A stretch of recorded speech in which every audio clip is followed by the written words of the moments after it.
What y'all doing? Having a meeting? Y'all, a meeting is finna be adjourned, and I had y'all to know that. You just wait till I get some courage and some kind of spray for you. All right, y'all. Whew, eggplants. So many eggplants on there, just drug it down to the ground. I want to show y'all, I've been out here doing a little work. So I went all the way around this edge, fill these beds in. I got a little bit more to put over here, but I want to wait till some of that rice and pull them peanuts thing to get that stuff out the way. Look at how my peppers doing, y'all. And it's been cool just about every day. But the peppers is growing and the peas is growing up on the peppers, and the peppers is making, I think that's a poblano. Wait, let me put the camera on so y'all can see that one over there. That's got a bloom on it. I think that's a poblano. I had a halfway decent sized pepper in here. Look at that. And the plant is only 6 inches tall. About 12 inches tall. It's a good sized pepper in there though. I had another good sized pepper somewhere. I may have plucked it off. I don't know. I may have plucked it off. I didn't show y'all me harvesting the latest. These some orange tomatoes. I don't know if I showed them before or not. If they don't get red, they ripen to a beautiful orange. But that's not what this video is about though. It's a good sized pepper here too. It's pretty. Tomatoes still blooming. There's some cluster tomatoes. The same ones that was right there. But I got some peas in there. I've been harvesting our peas. They dying, which is fine with me, but the black cherry's not dying. It looks fabulous. I probably got some tomatoes in here ready somewhere. Probably. I got some turning down there. But maybe not ready, but maybe getting ready. But that ain't what I wanted to show y'all.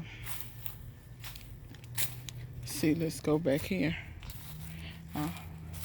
These little peas, it ain't but one little pea in here that's trying to do something. This one right here, I mean, it's growing up all over everything. I'm gonna put your little tendrils on there like that. And you grab on, my friend. But that's growing. The mulberry's going dormant, and this is kind of what my video is about for today. So when you look up at this ain't really good of a representation because it's really just yellow, and this is going yellow too. But you might see some of this coloring like this, but I really want to show you a better example if I go on back here.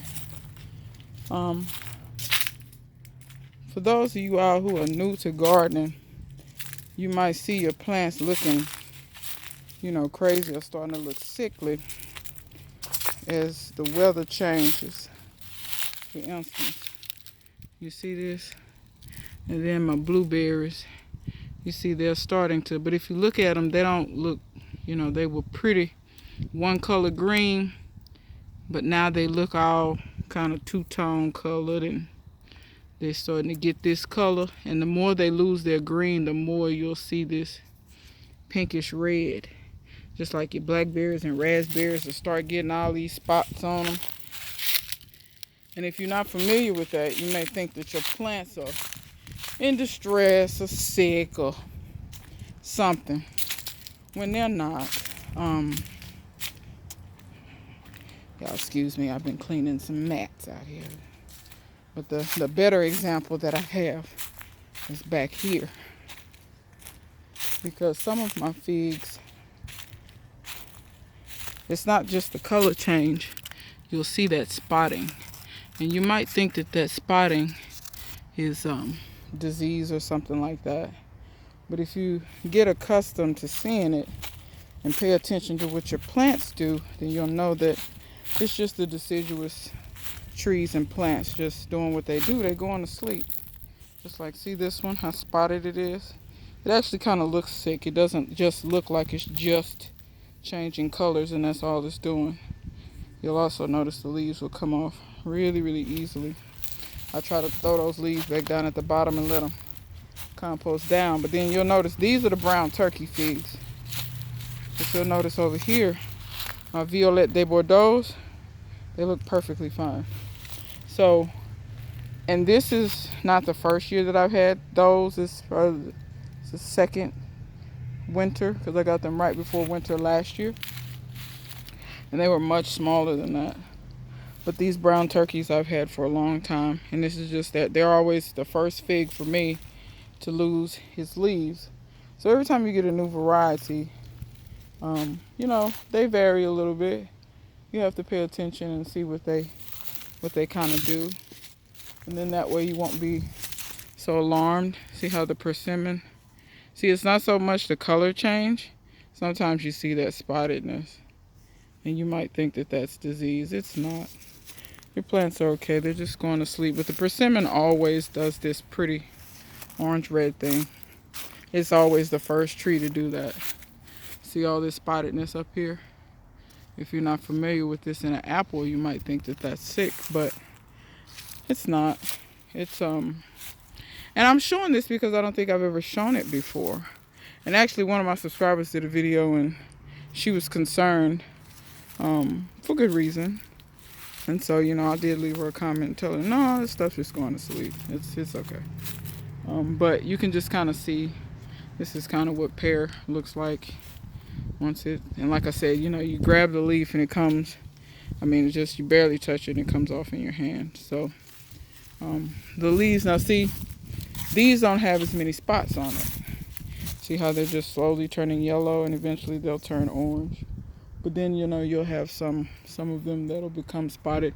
My peaches lost their leaves a long time ago, with the exception of, and I wanted to show this as well.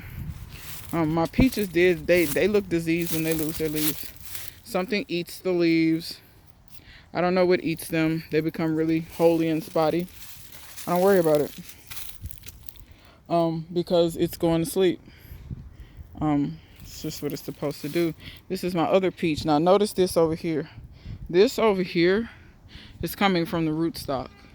Look how tall it is. This over here is the grafted portion of the tree. This is the other, the rootstock. So I kind of see why they have that as a rootstock. It's very vigorous. I don't know if you remember, I had a previous video a long time ago where I was like, oh, this is pretty. It has these burgundy colored leaves. And that's what happens when the leaves are new and they come out. I'll try to catch it when the spring comes. But when the leaves are new and they come out, they're this gorgeous, gorgeous burgundy. And they turn to green. Now, you might be wondering, well, why did you let that grow like that? Because I want to know what this is. I don't know what the rootstock is. I don't even know what variety peaches is. I think I've said this about 1,000,000 times. Walmart played me on the tags. It just said peach, apple, pear, as if there's only one variety of things. So I have no clue what this is. And I have no clue what it's rooted to, what the rootstock is. There are some places that you can get trees from and it will tell you. It tells you not only what the grafted variety is, which just like, for instance, let's say you get a Florida King peach, or a Florida King, a Florida Queen peach. If you get that, either one of those, that's the variety. That's, if it's a grafted tree, that's what variety was grafted on to some rootstock. The rootstock, the graft is way down there. I don't know if you can, it's right there. But that's what's grafted on. But sometimes they'll tell you what the rootstock is. This tree, I have no clue. It's usually it's just ordinary. It's usually the rootstock is something that grows very vigorously, but if it does make fruit, the fruit tastes terrible, if it even fruits at all. There are varieties of pear trees that are considered ornamental. They don't fruit, but you can graft the fruited varieties onto them perfectly fine. It's just that the rootstock makes no fruit. So I left that to grow like that because I'm interested to see what it is, if it makes fruit or whatever. It did all this growth in 2 years. And like I said, you see the grafted variety. Yeah, so I'm interested to see what that is. I did the same thing on, did I do it on a pear? I think I may have on a pear. I think I see one of the rootstock pieces coming up on one of those pears. And let's see how long, 10 minutes? Okay. My Togo striped eggplants are still looking good. And these eggplants are not a variety that gets big. So if you ever grow these, it's not a variety that gets big, but look at how many you get on there. Especially when they really get to doing well and making well, they make a pretty tall plant. This stuff needs to be watered, but it's about to rain, I think, today or tomorrow. But it's supposed to rain at night. So those are my Togo striped. I have several plants of those. I'm gonna walk around my huge leaf pile here. Come back through over here and show y'all the pigeon peas. We haven't gotten any prolonged frost, and plus this is my protected area anyway. All this vegetation and stuff around me creates a microclimate, so things are less likely to freeze back here. They may get a little damage. For instance, I think this right here may be a little cold damage, so what I'm going to do is I'm just going to pull that off. This is a pigeon pea, so you know, there's no need of holding on to damaged stuff because it's just going to grow right back. Because if you look where I pulled that off, you see that little branch there.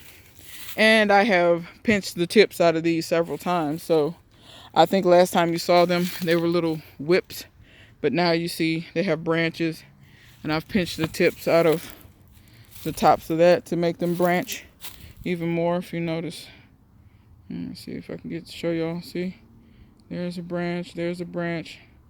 So they're trying to branch out a little more. If you want your pigeon peas to not just be one long stalk and actually grow out branches, you have to pinch the tips out of them. And I'll try to demonstrate what I mean on, well, for instance, plants naturally want to grow out the top and get taller.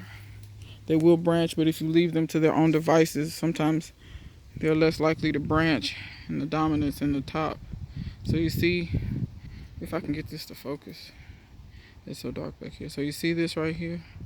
This wants to be the main tip. So just when the leaves are super tiny and I don't feel super guilty about breaking them off, that's what I do. I just break off that little bitty, just whatever's at the top. And it doesn't really matter where you know, wherever you see those new little leaves at the top, just pinch them off. Yeah, your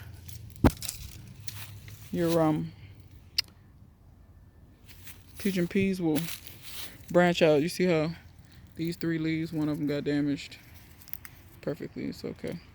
The guava, it's actually growing pretty nicely.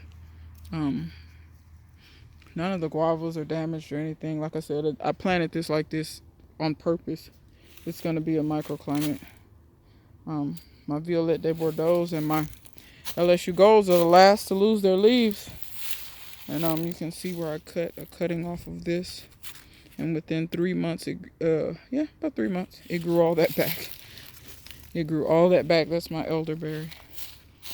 So yeah, I think I didn't have a ton to show y'all. I really wanted to make sure that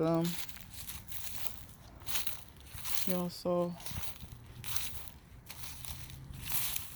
what happens when your plants, when it's time for them to go into dormancy. My bananas, I haven't shown them in a while. They're still unrolling leaves. See one there, one there. That one's opening. The little one, this one just opened yesterday. This leaf right here, that opened yesterday. Can you see it's still curled over there? Oh, and now the cats, because my storage shed is not all the way to the ground, a lot of times the cats go in there. And I've been looking for Chris, and he's probably in there asleep. It's actually fairly warm in there. But anyway, I heard that thing, like I heard some movement. It's probably one of them. But anyway, the turmeric is also another thing that when it senses the shorter days and the cooler temps, it'll start looking like this on you. Never fear. Don't harvest it yet. I mean, you can harvest it, but I wouldn't. I would let all of this energy go back down into the rhizome, so you get really nice rhizomes. So I usually harvest my turmeric. Granted, I'm not like this master turmeric grower. My first harvest was last year. I didn't eat any of it or use any of it because I just wanted to have enough rhizomes to grow this year. And as you see, I have these. And then I have another set way over there in a tote that I didn't, it was dirt that I saved. I didn't even see any rhizomes in it, but apparently the tiniest little turmeric rhizome will grow. So also this ginger over here that Color Rock Out sent me. It's not the hugest ginger in the world, but it's pretty and it's healthy. It's not all ate up. So that's another thing that I'm probably not going to harvest any of the actual ginger roots. I'm going to just let the rhizome stay in there. And next year, it'll be bigger and better and badder. So sometimes you have to be patient on certain stuff. You can see I still got tomatoes. I've actually been out here harvesting tomatoes. You see these here? That's 3, there's 1. So I have to be careful when I walk out here because I have tomatoes. There's a nice little cluster.